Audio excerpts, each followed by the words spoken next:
Speed limit 150 అయినా కూడా అడ్డుపడేది ఏం లేదు కదా, వెళ్ళిపోతుంటారు.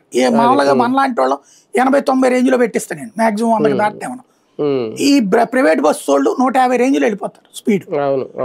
అంత రేంజ్లో వెళ్తున్నప్పుడు నీకు గబక్కన ఎదురుకుండా ఆబ్జెక్ట్ దొరకదు, రోడ్డు మధ్యలో ఉండేది కనబడదు, సడన్ బ్రేక్ వేయడం కూడా కష్టం.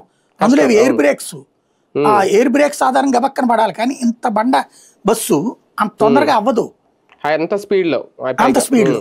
ఇప్పుడు అదేమైంది, నడి రోడ్డు మధ్యలో బండి పడి ఉందట, ఆడ అవతల పడిపోయాడు, తగిలిపోయాడు, మేలుకున్నాడేమో వెళ్ళిపోయాడు, బతికున్నాడేమో ఇది అక్కడ గాయపడి శాంతం చచ్చిపోయాడు, ఆ రెండో వాడు పారిపోయాడు.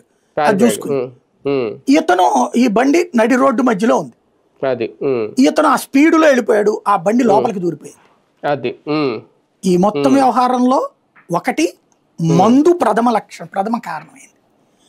మందు తాగి వాడు పెళ్లి కూడా ఫిక్స్ అయిందట ఆడికి, ఆ ఫ్రెండ్ తో కలిసి వెళ్ళి మందు కొట్టి బండిలో పెట్రోల్ పోయించుకుని వచ్చి, అది కూడా హైవే మీదకి 2 వీలర్లు వెళ్ళొచ్చా, యాజ్ పర్ నామ్స్ బ్యాన్. ఎప్పుడైనా పట్టుకుంటారా, ఆపుతారా? పోనీ దానికి తగ్గట్టుగా రోడ్లు ఉన్నాయా? ఇప్పుడు మీరు విజయవాడ టు చెన్నై లేదా విజయవాడ టు వైజాగ్ హైవే మీద వెళ్ళకూడదు కదా యాజ్ పర్ రూల్స్ అయితే, ఆటోలు కానీ 2 వీలర్ కానీ. అప్పుడు ఏం చేయాలి, పక్కన వేరే రోడ్డు ఉండాలి కదా, సర్వీస్ రోడ్స్ ఉండాలి. సర్వీస్ రోడ్ ఎంతవరకు ఉంటుంది, ఇక్కడి నుంచి ఆ ఊరు వరకు ఉంటుంది, మిగతా అది ఉండదు. సర్వీస్ రోడ్స్ కొన్ని చోట్లనే ఉన్నాయి, సర్వీస్ రోడ్ లేని చోట ఎట్లా వెళ్ళాలి వీళ్ళు? అంటే వీళ్ళ దృష్టి ఏంటి, యాజ్ పర్ ట్రాన్స్పోర్టేషన్ రూల్స్ ప్రకారం లాంగ్ జర్నీలకి 2 వీలర్లు 3 వీలర్లు వెళ్ళకూడదు. అంటే రింగ్ రోడ్ లాంటి చోటకైతే అసలు అనుమతించరు, కానీ హైవేల మీద ఇంకా అలా ఉండదు, వీళ్ళు ట్రావెల్ చేసేస్తుంటారు, పట్టించుకోవాలంటే కూడా కష్టం.